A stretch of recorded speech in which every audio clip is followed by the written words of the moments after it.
Ngayon, narito ang kasaysayan ni Oliver. May gabing walang umaga. Dito sa ating dulang, maginintuang kasaysayan.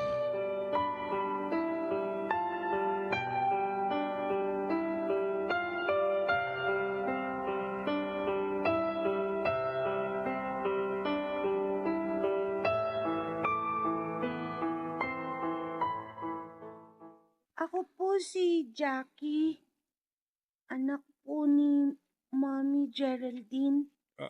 Ano? Nakalis na siya. Bakit hindi ka sumama? Ah, Naiwan ka ba niya? hindi po niya alam na sumama ako sa kanya rito.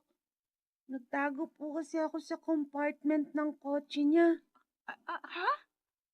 Bakit mo naman ginawa yun? Oo, delikado sa batang tulad mo ang magpunta dito. Gusto ko po kasing makausap si Daddy Oliver.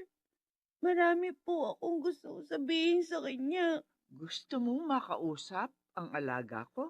Opo. Ayaw naman po ni Mami na gawin ko yun. Kaya nag-isip na lang po ako ng paraan. Sana po, tulungan niyo po ako makalapit kay Daddy. Please po. Ano sa palagay mo, Tinay? Ano bang sasabihin mo sa alaga ko? Ang mga katotohanan po na dapat niyang malaman. Alam ko po, magagalit sa akin si Mommy sa gagawin ko pero bahala na.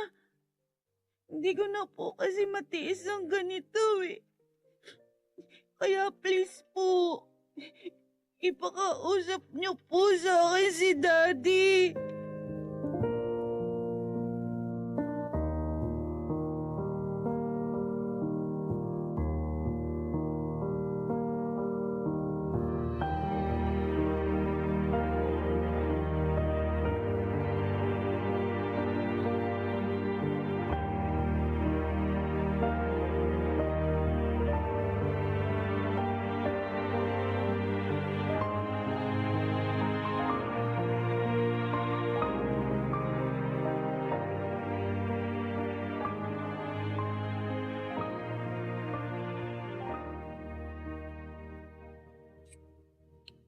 Kausap ni Oliver, ang anak ni Geraldine Martin. Oo, sir. Nagmamakaawa yung bata na dalhin namin kay Sir Oliver. At ang walang yang si Geraldine. Umalis na po. Sabi naman ni Jackie, hindi alam ni Geraldine itong ginagawa niya. O sige, Martin. Balitaan mo ko ng mga mangyayari dyan, ha? Mag-usap ulit tayo. Opo, sir. Opo, sir. Okay, bye. Daddy, Oh, tama po bang narinig ko? Kasama ni Naaling Tinay, Mang Martin at Oliver, si Jackie? Roselia. Lumalabas na tinakasan na ang kanyang ina. Dad, malaki ang maitutulong ng batang yun kay Oliver. Ha? Pakitawagan mo ngang attorney ko. Gusto kong puntahan niya sina Oliver.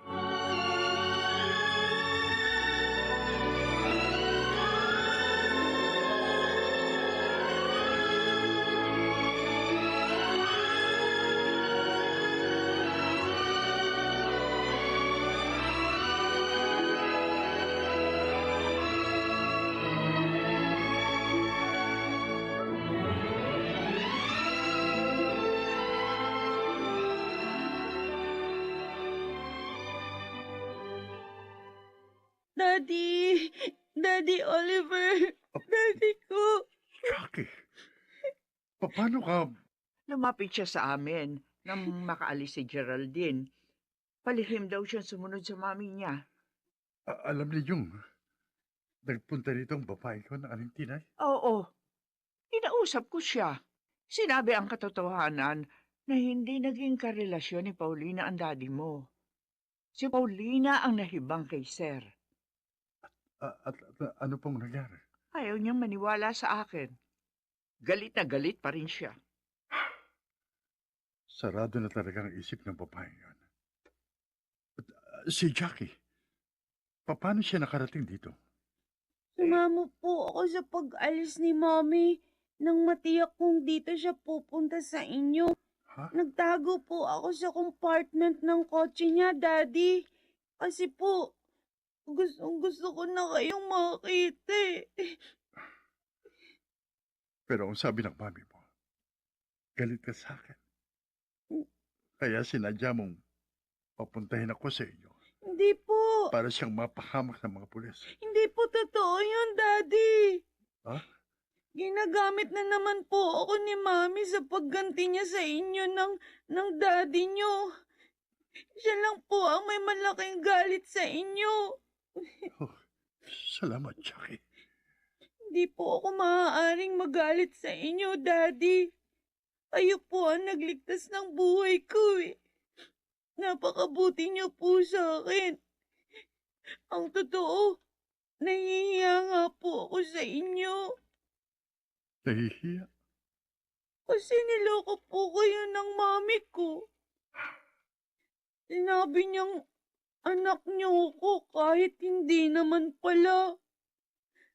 Daddy, hindi ko rin po alam yun eh. Kay Daddy Leandro ko lang po nalaman. Alam ni Leandro? Opo.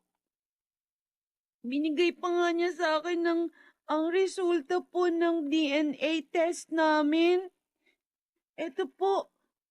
Dala ko po. Ito po.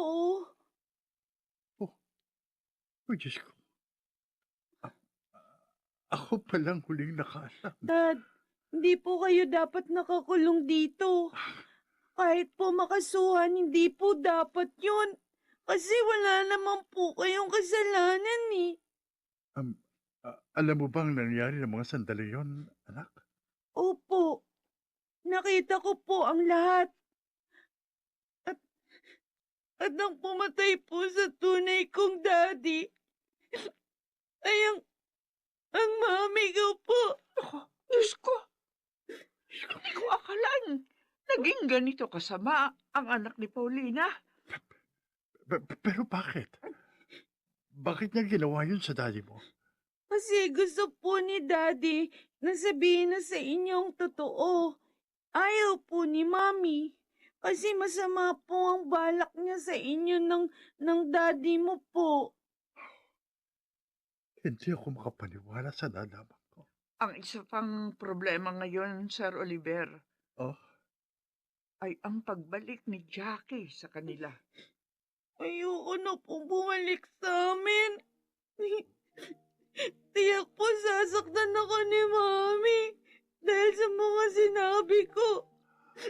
Hindi naman po talaga dapat makulong si Daddy Oliver eh. Wala naman siya kasalanan. Tsaka po si Mami, madalas ko po siya makitang nagsasalita at tumatawang mag-isa. ano? Opo, totoo po yun. Tapos, nagwawala din po. Natatakot na po ako sa kanya.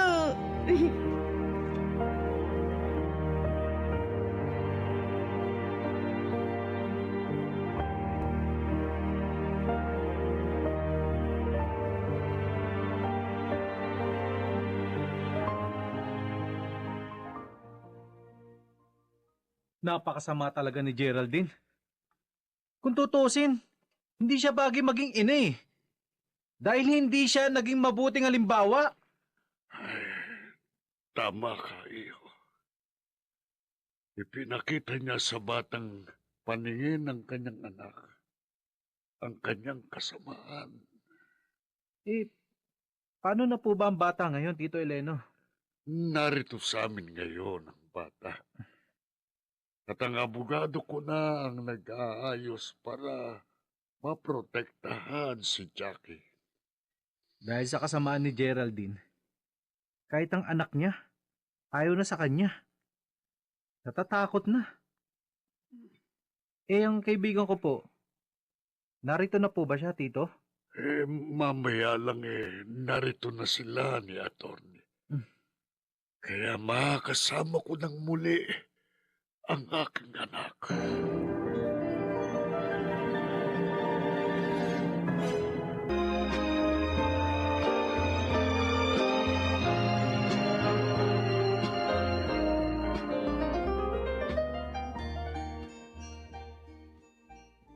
Ay, tama-tama ang dating niyo, Sir Oliver. Nailuto ko na ang mga paborito mong ulam. Salamat ho, Aling Tinay. Si Jackie. Pinagpahinga muna ng daddy mo. Aling Tinay? Nasaan na? Roselia? Narito ka na pala? Oliver? Oo. Naayos na ni Atty. Ang piyansa ko. Sige. Maiwan ko muna kayo, ha? Tatapusin ko lang yung ginagawa ko sa loob. Sandali. Kamay ko. Oliver. Celia, baka naman pwede tayo mag-usap. Huwag ngayon. Hindi pa ako handa. Sa ibang araw na lang.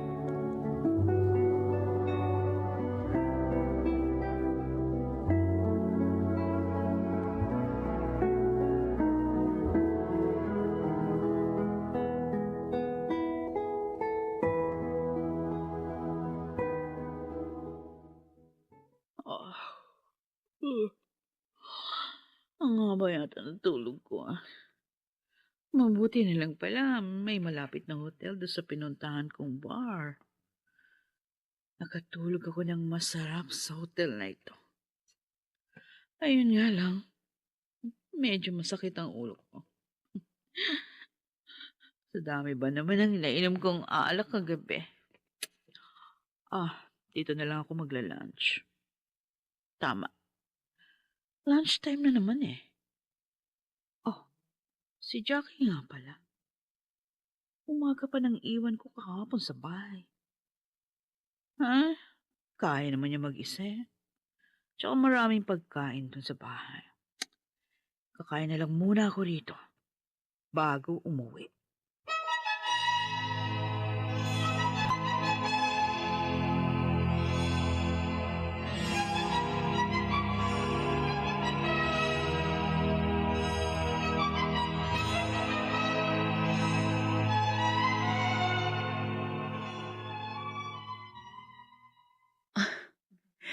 Ang saya ko.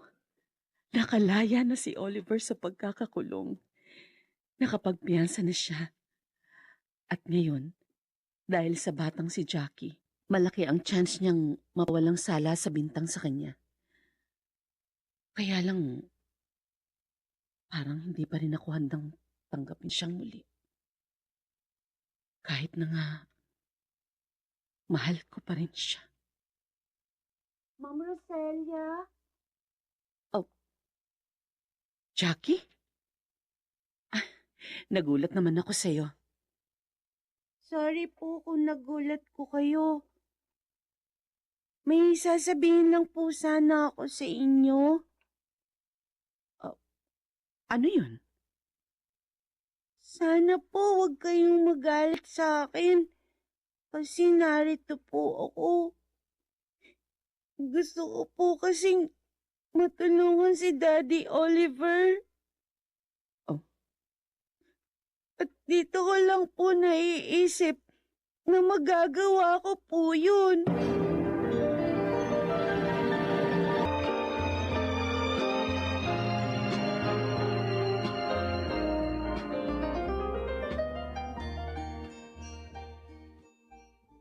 Iyon ang narinig kong sinabi niya kay Roselia, Lemuel. Mabait palang bata si Jackie bro, no? Oo. Talagang mabait siya. Hindi katulad ng mami niya. At naawa ko sa kanya dahil kay Gerald din siya iniwan. Oo nga. So, ano na ang balak niyo sa bata ngayon? Dito muna siya sa amin. Inaayos na ni Atty. Ang legal na paraan tungkol dyan. Okay. Kayo ni Roselia, nag-usap na ba kayo? Hindi pa, bro. Kasi sabi niya, huwag daw muna ngayon. Okay lang yan, bro. Ang importante, narito na uli kayong dalawa. Naniniwala ako na magkakaayos din kayo. Sana nga, Lemuel. Dahil iyon talaga ang gusto ko. Dahil mahal na mahal kong aking asawa.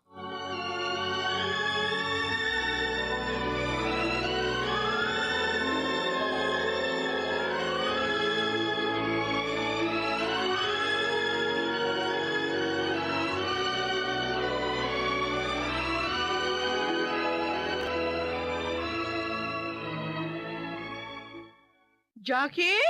Anak? Mommy's here. Sorry, medyo natagalan akong wala. Kasi naman... Oh, ba't ganun? Wala siya dito sa kwarto niya. Jackie! Where are you? May dala akong pagkain. Saan nagpuntang batang yun? Nangapit bahay ba?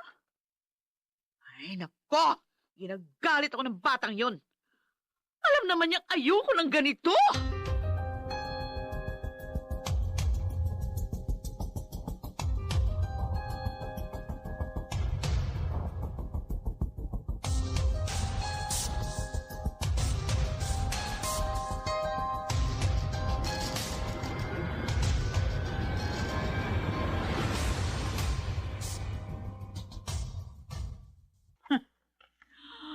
Wisit talagang bata yun. Napagod na ako sa kahanap. Pero hindi ko pa rin makita. Saan kaya yan nagpunta? Ah, may tumatawag sa cellphone ko. Hello? Mommy? Jackie! Nasaan ka bang bata ka? Di ba sabi ko sa'yo, huwag kang aalis dito? Nasaan ka ba? Sabihin mo!